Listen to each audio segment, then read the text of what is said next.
Tema kita malam ini berbagi dalam keberkahan. Pertama, kita membahas berbagi dalam Islam. Berbagi. Saya punya duit, lalu duit ini saya bagi ke Bang Alvin. Bang Alvin, ini ada duit 10 juta. Ini saya bagi ke Bang Alvin. Tapi nanti pada tanggal 1 Syawal, tolong balikkan ke saya. Itu namanya dain. Ya ayyuhalladzina amanu idza tadayantum bidainin ila ajalim musamma. Kalau kamu membuat transaksi hutang piutang, bagi juga namanya, bagi, tapi balik lagi untuk waktu tertentu, namanya dain, utang. Oke. Kemudian jenis yang kedua, Bang Alvin, ini duit saya 10 juta.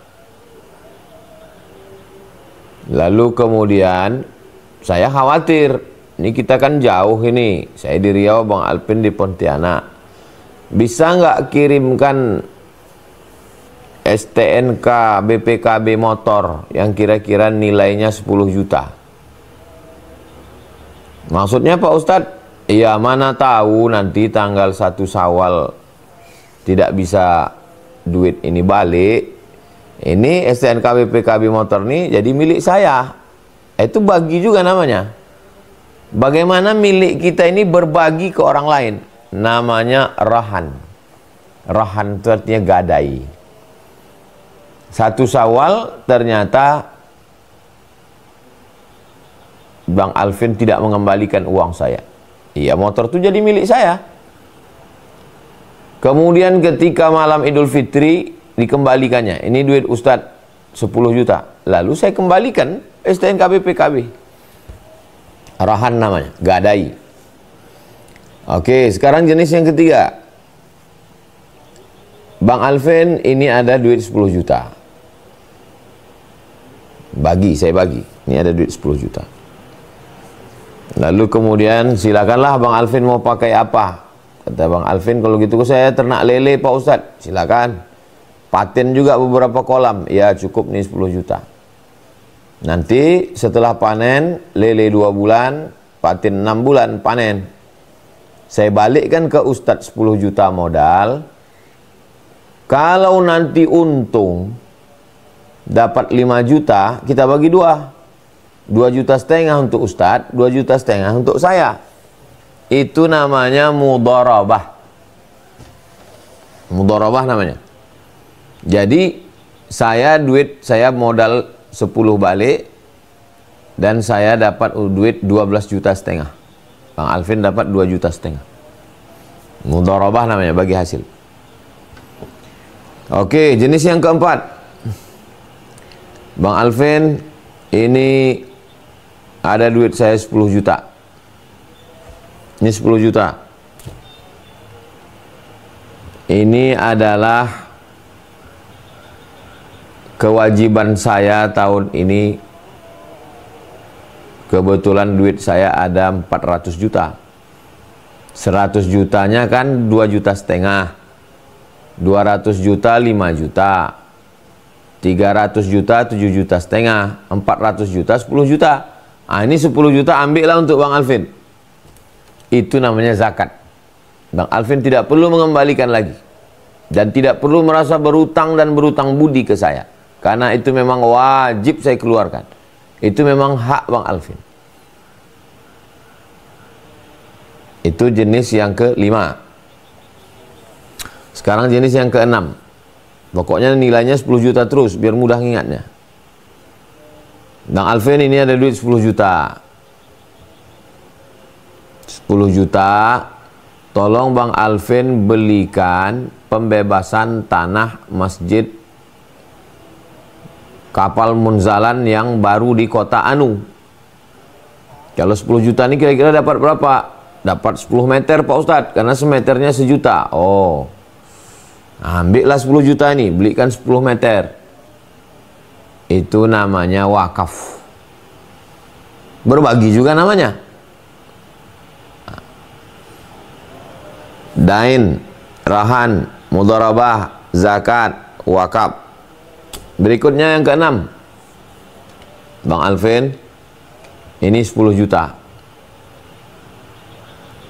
Ini 10 juta saya kasih ke Bang Alvin, ambillah, pakailah, manfaatkanlah. Sekarang sudah jadi milik Bang Alvin. Hibah namanya.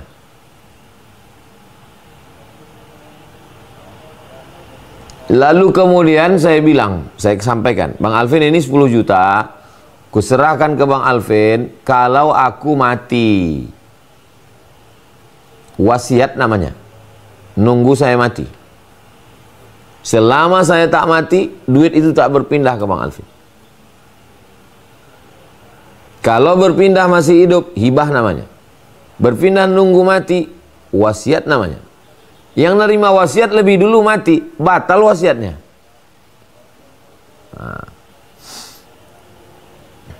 Lalu kemudian saya kasih 10 juta. Bang Alvin, ini 10 juta. Pakailah untuk apa-apa macam keperluan. Infak namanya. Lalu kemudian saya, Bang Alvin, tak bisa saya ngasih duit 10 juta. Tapi kalau ada yang bisa saya bantu, saya tolong. Sodakoh namanya. Menggerakkan tulang-tulang badan, sendi, menarik pipi kiri, pipi kanan sehingga terjadi yang namanya senyuman, itu sodakoh namanya. Dain, hutang, rahan, gadai, mudharabah bagi hasil, zakat, wajib, wakaf, hibah, wasiat, infak, sodakoh. Bagaimana cara membedakannya? Duitnya 10 juta semua. Bagaimana cara kami membedakan bahwa yang Ustadz kasih ini dain, rahan, mudharabah, zakat, wakaf, hibah, wasiat, infak, sedekah? Cara membedakannya ada pada akad. Nah, itulah maka dalam Islam itu yang terpenting itu adalah akad. Makanya kalau kita dikasih orang duit, tanya dulu, ini akadnya apa? Itu kita nanyakan, akad itu bukan resek. Yang ditanya nggak perlu tersinggung, yang nanya nggak perlu nggak enak hati. Ustadz Somad, ini ada duit, apa akadnya Pak? Kalau dia ngaji, dia nggak tersinggung. Karena silap-silap akad kita makan haram. Ustadz, ini ada duit, apa akadnya Pak?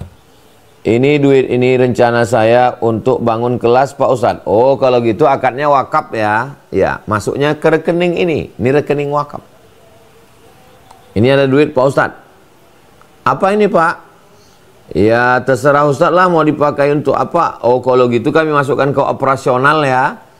Untuk tukang, untuk listrik. Operasional. Bisa dipakai kemana-mana. Nah makanya rekening itu banyak. Ada rekening masjid, ada rekening kelas, ada rekening asrama. Ada operasional yang lebih umum. Maka jangan salah pada akad. Kalau salah kita pada akad, bahaya. Kita bisa makan haram. Nah, inilah pentingnya akad dalam Islam. Maaf. Orang berzina dengan nikah, itu bedanya di mana? Di akad. Kasar memang bunyinya. Masa Ustadz sama kan orang nikah dengan orang berzina? Loh. Bukan masalah sama tak sama. Di akadnya. Coba tengok bule-bule kumpul kebo. Tinggal satu rumah. Ada anaknya, ada istrinya. Tinggal mereka di rumah. Lalu apa masalah mereka? Tidak ada akadnya. Nah, itu bedanya. Bagaimana akad terwujud? Ada mempelai laki-laki, ada mempelai perempuan, ada wali, ada mahar, ada 2 saksi, ada ijab, ada qabul, baru terwujud akad. Kenapa mesti ada akad dalam Islam? Untuk menjaga supaya jangan sampai terjadi konflik. Karena tujuan agama itu datang menjaga.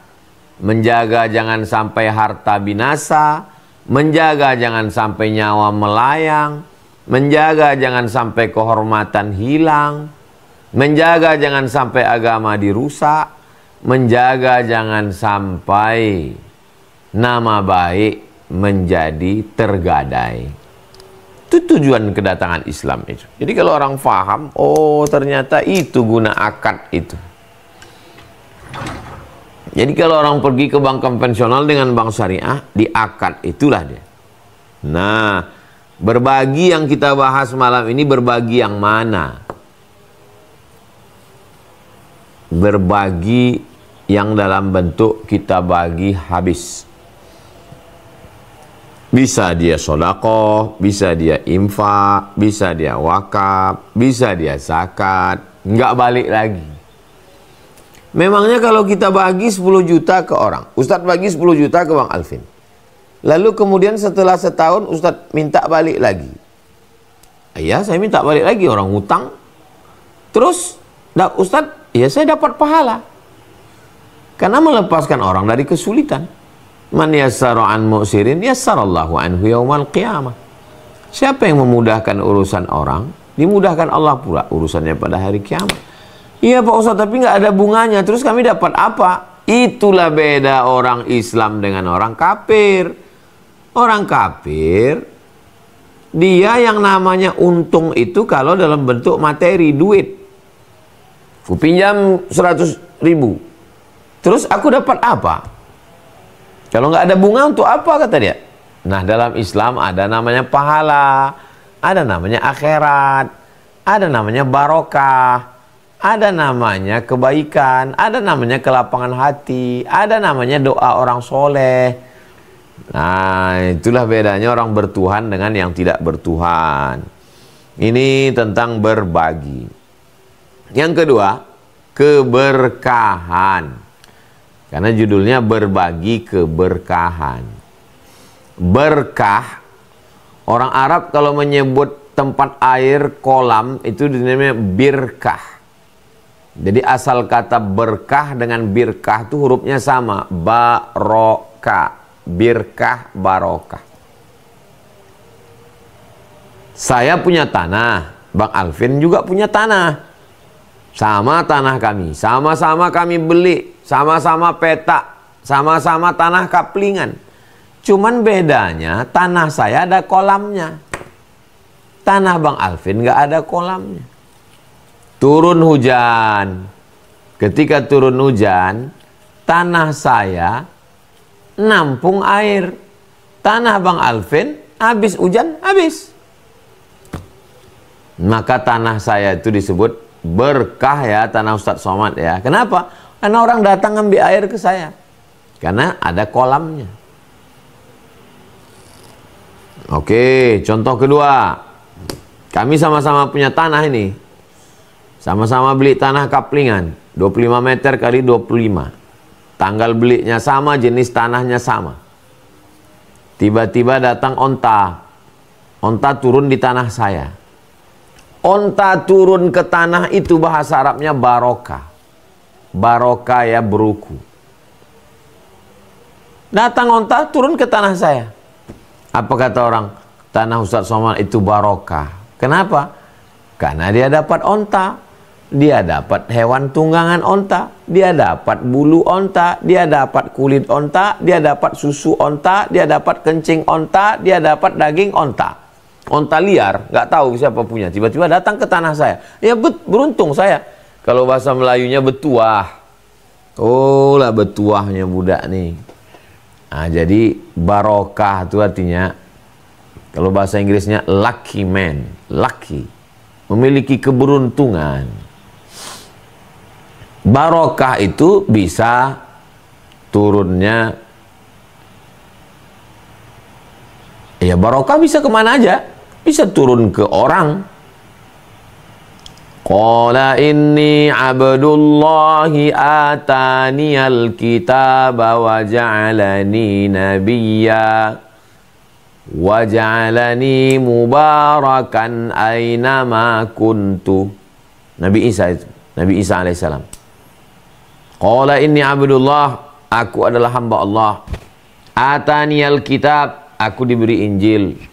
Wa ja'alani nabiyya, aku dijadikan nabi, aku bukan Tuhan, bukan anak Tuhan. Wa ja'alani mubarakan aynama kuntu, aku berkah dimanapun aku berada, aku ada berkah. Nah ini berkah sama orang. Makanya kadang orang, kok mau kemana? Mau jumpa kiai, mau jumpa habib, mau jumpa tuan guru, mau jumpa ustadz, ngalap barokah. Ada orang tuh yang berkah dia. Ada berkah itu ke tempat. Inna awwala baiti wudi'a lin. Itu tuh. Kemarin Sami baca surat Maryam ini di video Ustadz. Ada berkah itu di tempat. Inna awwala baiti wudi'a lin nasi lalladzi bi Bakkata mubaraka. Sesungguhnya bangunan yang pertama dibangun di atas muka bumi adalah yang berada di kota Bakkah mubaraka, yang ada berkahnya. Nah, itulah dia Makkah. Makkah itu berkah. Masjidil Haram berkah. Ka'bah berkah. Berkah bisa pada orang, bisa pada tempat, bisa pada bulan.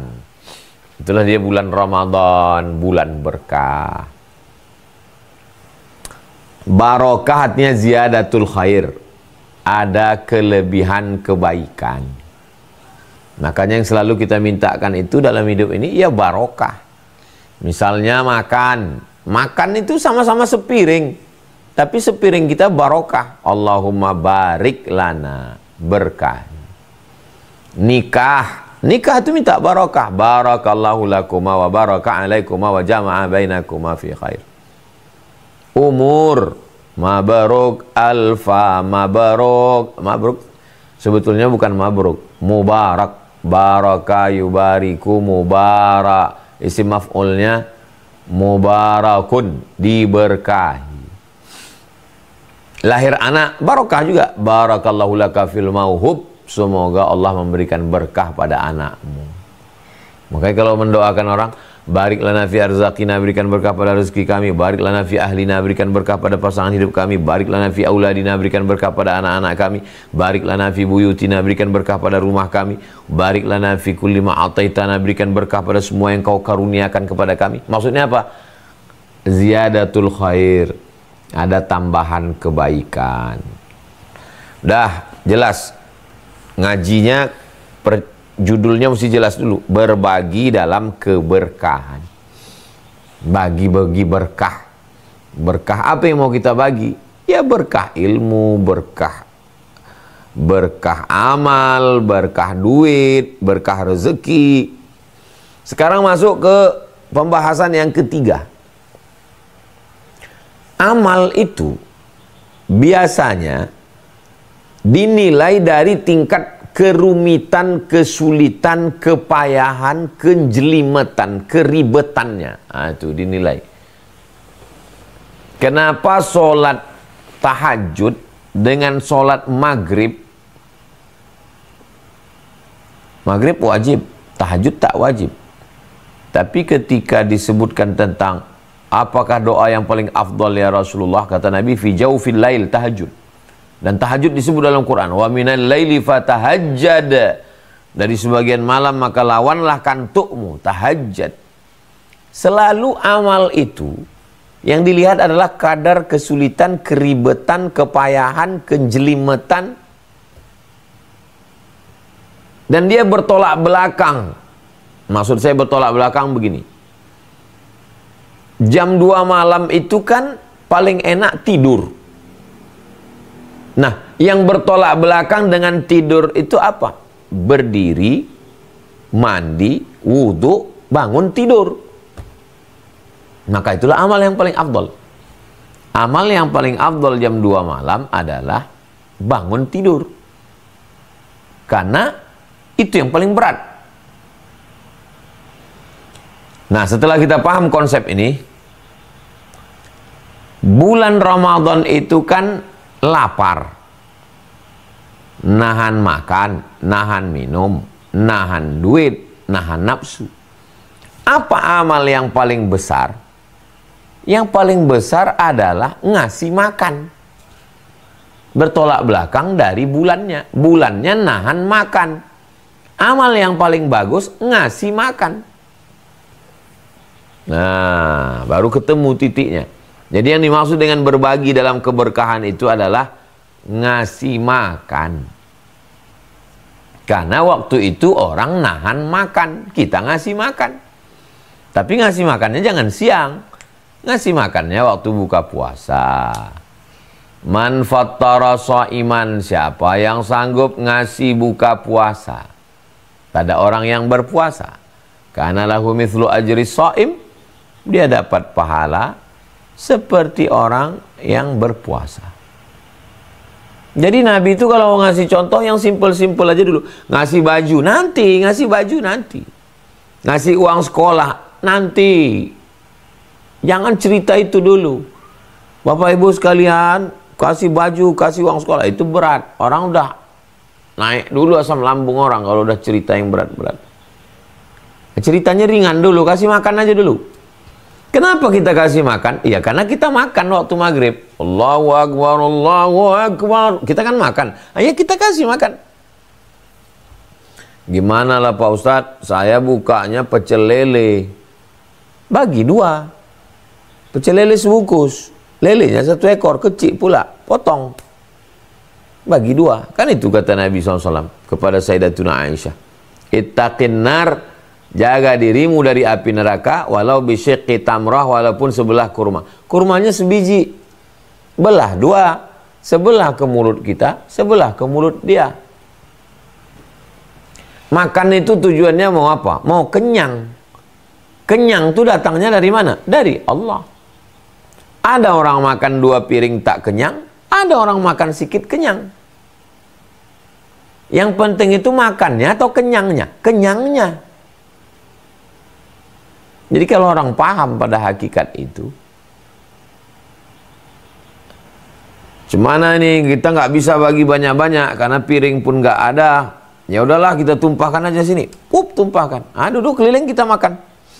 Begitulah kami dulu waktu di Mesir, waktu pergi umroh, waktu pergi haji, beli nasi 2 bungkus, bergelar, kresek plastik, tumpahkan, makan. Nggak tahu kita entah berapa suap kita.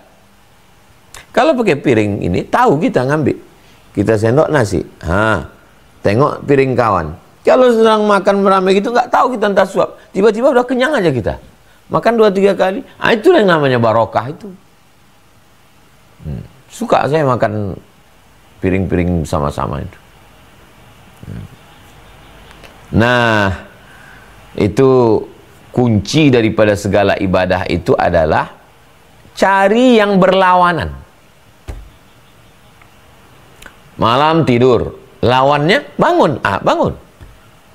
Puasa, nahan makan. Lawan dari nahan makan, ngasih makan. Kasih makan. Nah, maka kalau dapat kita jurus itu, kita akan mendapatkan keberkahan-keberkahan. Lalu kemudian yang keempat, setelah kita tahu apa itu makna berbagi dan macam-macamnya, tahu kita makna berkah, dan tahu pula kita kuncinya, tips untuk beribadah ini. Lalu kemudian pembahasan yang keempat adalah dari mana kita mulai? Mulai dari yang kecil-kecil dulu. Yang simpel-simpel, yang sikit-sikit. Jadi kalau masak kolak 4 mangkok, suami, istri, anak 2, ya masak 6 mangkok. Yang 2 mangkok kirim ke masjid. Masak soto 4 mangkok, masak 5 mangkok. Yang 5 bagi ke fakir miskin, anak yatim.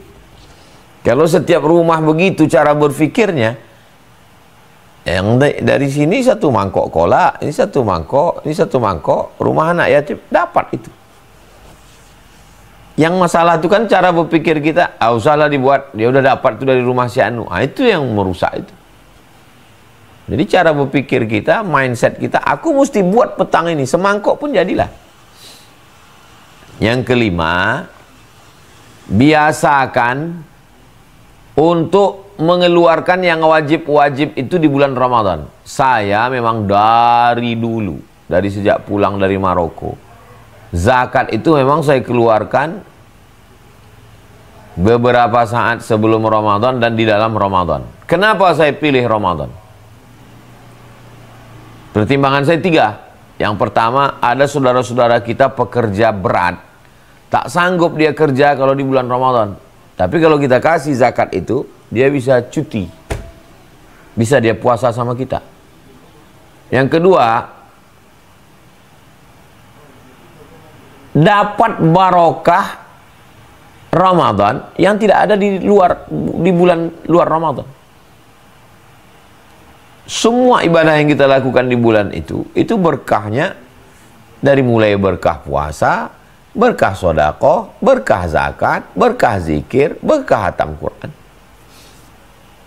Nah, itu. Jadi usahakan untuk mengeluarkan. Bagi yang selama ini mengeluarkan zakatnya di bulan apa gitu, nggak apa-apa, dipercepat aja.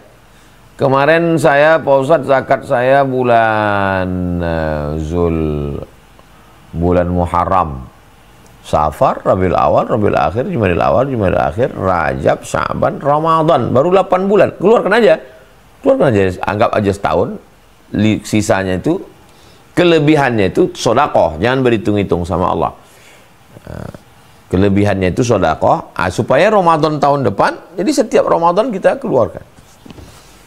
Yang keenam, pembahasan keenam adalah bagaimana Nabi dengan hartanya itu.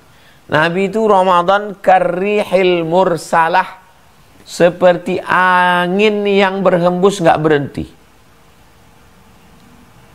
semilir, sepoi-sepoi. Pohon bambu di tepi sungai, duduk kita, anginnya itu terus nggak putus. Begitulah kebaikan Nabi SAW. Nabi itu meninggal dunia tidak meninggalkan harta warisan. Wa ma taraknahu shadaqah. Semua yang kami tinggalkan itu shadaqah. Ini salah satu hadis yang tidak bisa diamalkan. Jadi kalau ada orang mengatakan, mari kita amalkan perbuatan Nabi. Enggak semuanya. Enggak semuanya perbuatan Nabi itu bisa dibuat.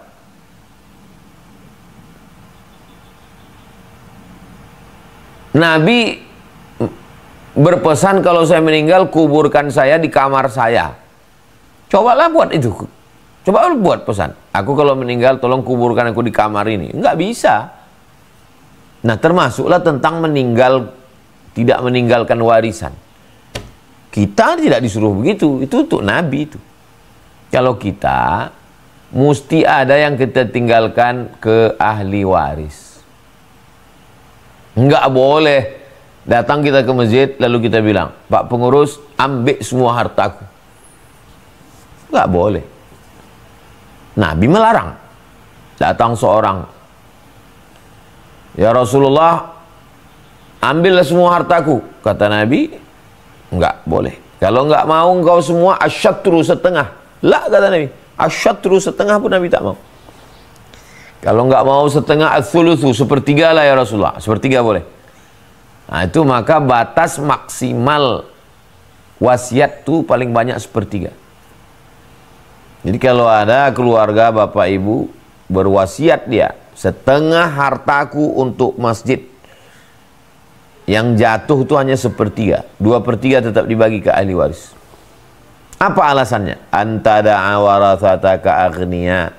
Kau tinggalkan ahli warismu dalam keadaan mampu, mapan secara finansial ekonomi, khairun, lebih baik, min antada'ahum 'allatan, daripada kau tinggalkan mereka dalam keadaan miskin, susah, melarat, yatakaffafuna 'alan nas, minta-minta ngemis sama orang lain. Enggak boleh. Ya, ini kalau cerita tentang Nabi. Yang terakhir, yang ketujuh, bagaimana dengan sahabat Nabi? Turun ayat, lan tanalul birra hatta tunfiqu mimma tuhibbun. Kamu tidak akan mendapatkan kebaikan sebelum kamu memberikan harta yang paling kamu sayangi.